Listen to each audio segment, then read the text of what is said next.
Kami mahasiswa dari UIN Syekh M. Jaber Jamek Bukit Tinggi. Di sini kami akan mewawancarai sebuah lembaga pendidikan swasta, yaitu SMK Pembina Bangsa Bukit Tinggi. Dengan saya di sini Nadia Firmanda dengan NIM 2523135 dan rekan saya. Dan saya Nabila Rahmi Fitri dengan NIM 2523143.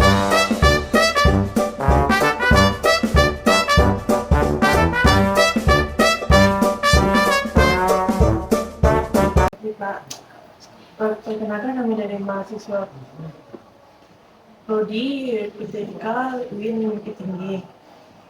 Kami izin mewawancara mengenai bagaimana sistem informasi dan keamanan data di sekolah ini, Pak. Informasi yang Bapak berikan hanya digunakan untuk kepentingan akademik dan tidak akan dipublikasikan. Apakah Bapak bersedia melanjutkan wawancaranya, Pak? Bersedia. Baik, sistem informasi apa saja yang digunakan di sekolah ini, Pak? Kalau sistem yang digunakan kan karena seluruh Indonesia memiliki ada namanya itu Dapodik, data pokok. Jadi itu digunakan juga di sekolah sendiri karena semua swasta juga itu mengikuti aturan dari pemerintah. Itu bukan hanya itu, banyak data-data lainnya. Selain itu bisa juga menggunakan website untuk penginputan rapor segala macam dan juga data siswa. Lalu, apakah sistem tersebut dikembangkan oleh vendor luar, pemerintah, atau tim internal sekolah sendiri? Kalau sejauh ini hanya dua sih, pemerintah sama guru dalam sekolah ini. Lalu, yang bertanggung jawab dalam pengelolaan jaringan dan sistem informasi di sekolah ini siapa? Kalau yang mengelola itu tentu operator, karena di setiap sekolah memiliki yang namanya itu operator sekolah. Jadi operator sekolah itu yang mengelola baik itu data siswa segala macam itu dimasukkan ke dalam Dapodik namanya data pokok. Lalu, proses pencatatan data siswa dilakukan secara manual, digital, atau aplikasi dari sekolah sendiri?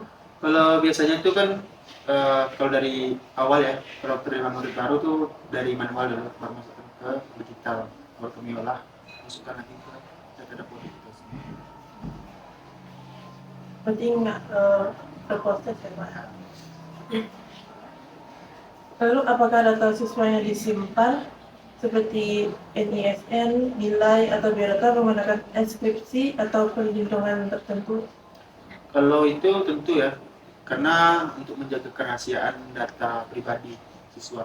Karena kalau enggak seperti itu, data bisa disalahgunakan. Apalagi sekarang kan sudah marak itu data palsu, data palsu.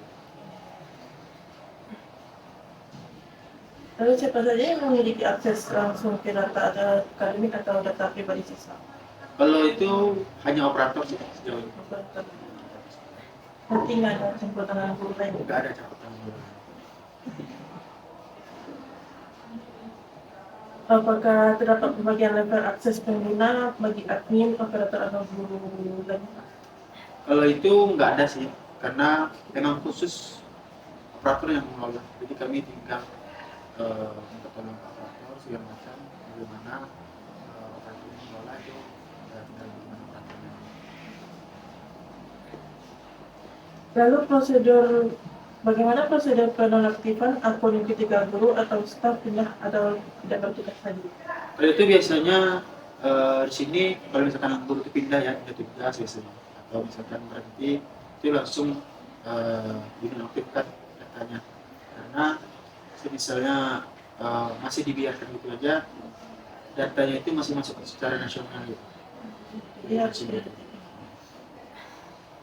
Lalu, apakah sekolah memiliki aturan khusus mengenai password seperti panjang, minim, atau pembahasan?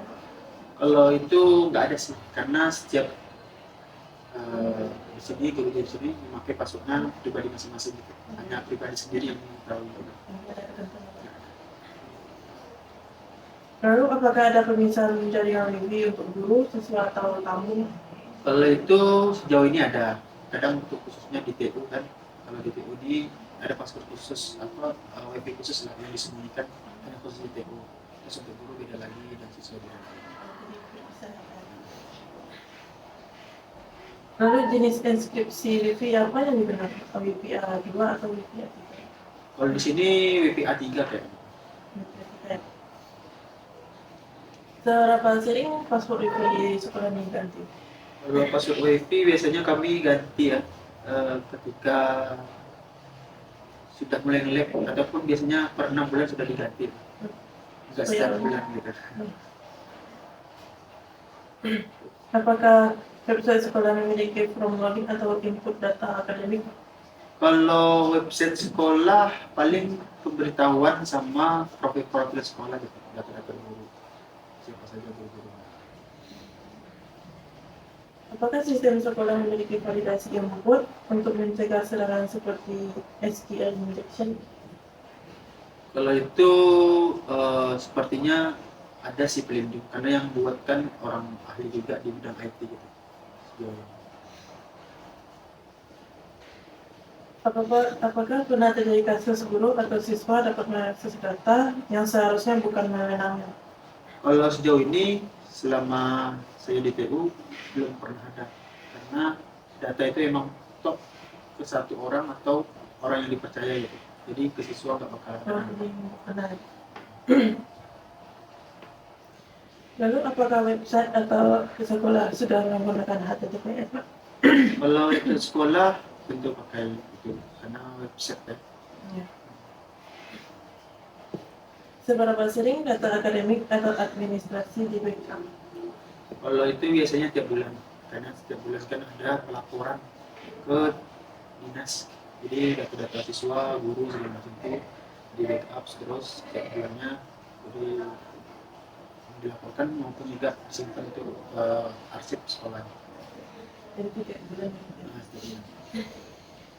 Lalu apakah guru atau staf pernah diberikan pelatihan mengenai phishing atau rekayasa sosial? Kalau sejauh ini untuk pemberian latihan itu belum ada sih. Kalau misalkan untuk mencari tahu sendiri itu setiap guru sudah melakukan. Lebih dan Lalu apakah pernah ada insiden email atau pesan mencurigakan yang mengatasnamakan sekolah ini? Kalau email nggak ada sih sejauh ini. Aman. Berarti aman ya, Pak? Masih aman. Mungkin sekian ya Pak ya. Terima kasih ya banyak untuk waktunya Pak.